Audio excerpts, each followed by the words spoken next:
Ever find yourself stuck in a moment, heart racing, fists clenched, mind spiraling because of something someone said or did? Maybe it was a driver cutting you off, a passive, aggressive coworker, or that one family member who knows exactly which buttons to push. But what if I told you they don't control your peace? You do. Today, I'll show you how to build an inner calm so solid, no one can shake it. This isn't about being passive, it's about being powerful in how you respond. Let's break this down.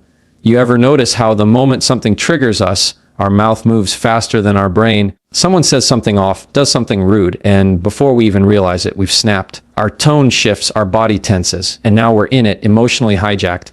But here's the truth, there's a space, a tiny sliver of silence between what happens and how we respond. And in that space is where everything changes. Most people never even realize that space exists. They go from stimulus to response in a heartbeat like it's hardwired. But it's not. That's just a habit, a trained response. And habits can be retrained. Mastering the pause isn't about silencing yourself. It's about choosing your power. You don't have to react just because you're provoked. You don't have to take the emotional bait. That bait is always there. Someone's sarcasm, someone rolling their eyes, someone interrupting you mid-sentence. And you can feel it rise in your chest, that heat, that pressure. That's your cue.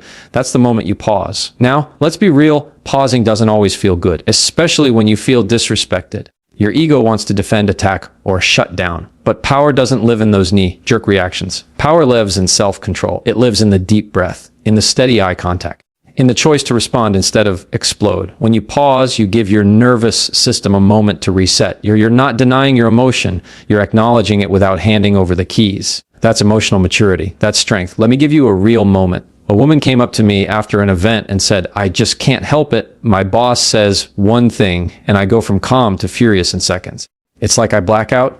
And I told her, that's not your boss's power. That's your body reacting before your brain can lead. She didn't need to fix her boss. She needed to build her pause. And it doesn't have to be long, 3 seconds. That's all. 3 seconds to breathe, to blink, to say to yourself, I don't have to go there. Those 3 seconds build a wall between you and chaos. That pause creates space for wisdom to enter the room. Because if you always respond at the level of your anger, you stay stuck at the level of your anger. You know what happens when you build this muscle over time? People start to lose their grip on you. The ones who used to push your buttons can't find them anymore. The situations that used to rattle you now barely register. That's not coldness. That's freedom. The pause doesn't mean you let people walk all over you. It means you decide how and when to stand up. You're not reactive. You're intentional.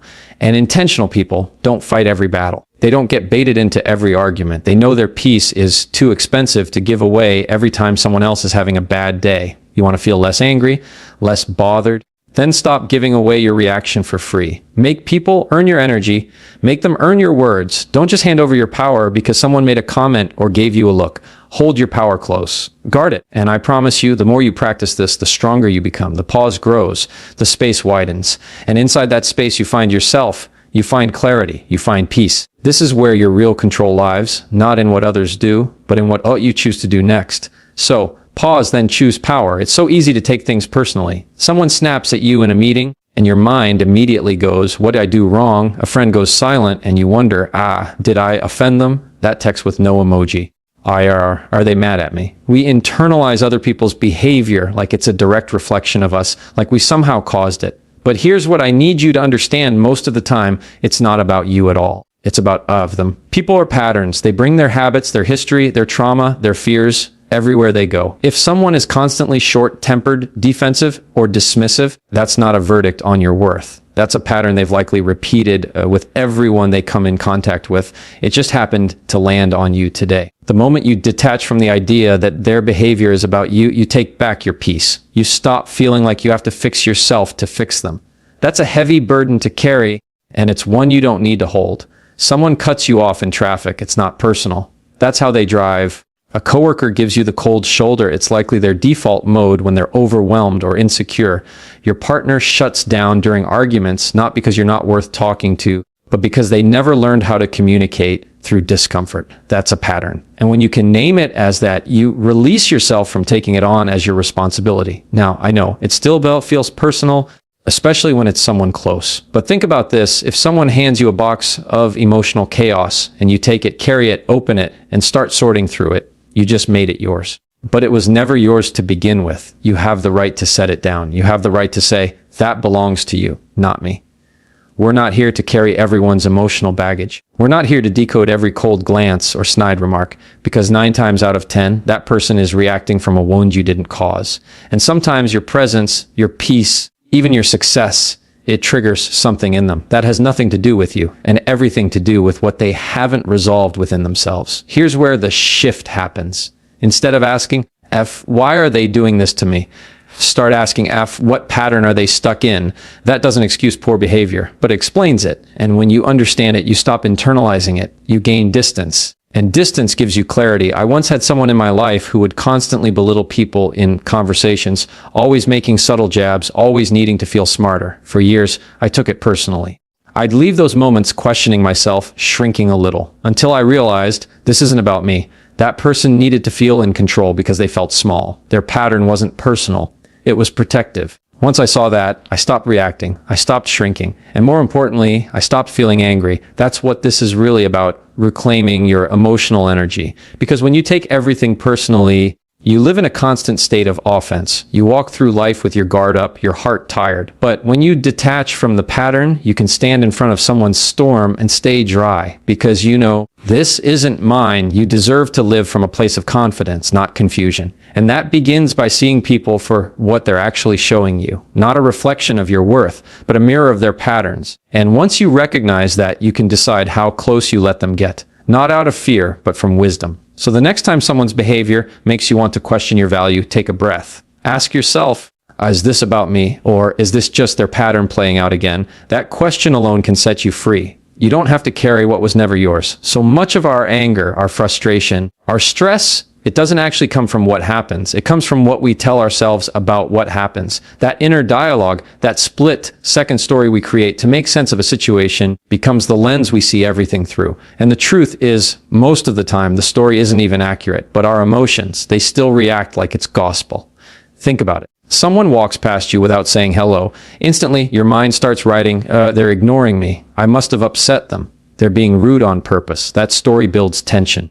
That story pulls you into a loop of overthinking. But what if the real story is they didn't even see you, or they were deep in thought, dealing with something heavy you know nothing about? We don't react to reality. We react to the meaning we attach to it. And that's why reframing matters, not because it excuses bad behavior, but because it puts the power back in your hands. If you can change the story, you can change your emotional experience. You can go from defensive to compassionate, from angry to curious, from hurt to understanding. It's a shift, but it changes everything. Let me give you a moment. I remember having a conversation where someone completely cut me off mid-sentence. My immediate story. They don't respect me. They don't care what I have to say. And I felt it tight in my chest, ready to pull back, ready to shut down. But I paused and I reframed. What if they're just excited? What if they've been waiting all day to share this and couldn't hold it in? That shift changed how I felt. It softened me. It gave me the space to stay present instead of retreating into resentment. Now, this doesn't mean you justify disrespect, but it does mean you give yourself more options. You open up more pathways than just anger. Because when we always assume the worst, we limit our response to the worst. Sometimes the story we tell ourselves isn't even about other people. It's about ease. I'm not good enough. I always mess things up. Nobody ever listens to me. Those narratives, most of them planted long ago, get triggered in small moments. And suddenly we're not just reacting to what's happening, we're reacting to years of hurt, years of beliefs we never questioned. You have the right to question them now. You have the right to ask, is this story helpful? Is it even true? Because if it's not helpful and it's not true, why are you letting it run your mind? This is where emotional strength comes in, not in pretending things don't bother you, but in choosing how you interpret them. You can say to yourself, maybe they're having a bad day. You can say, maybe that had nothing to do with me. You can say, I don't need to create drama where I can create grace. A reframing isn't lying to yourself. It's giving yourself a more balanced, honest way of looking at what just happened. It's stepping back far enough to see the full picture, not just the part that made you feel small. And when you practice that again and again, something shifts. You become less reactive. You take things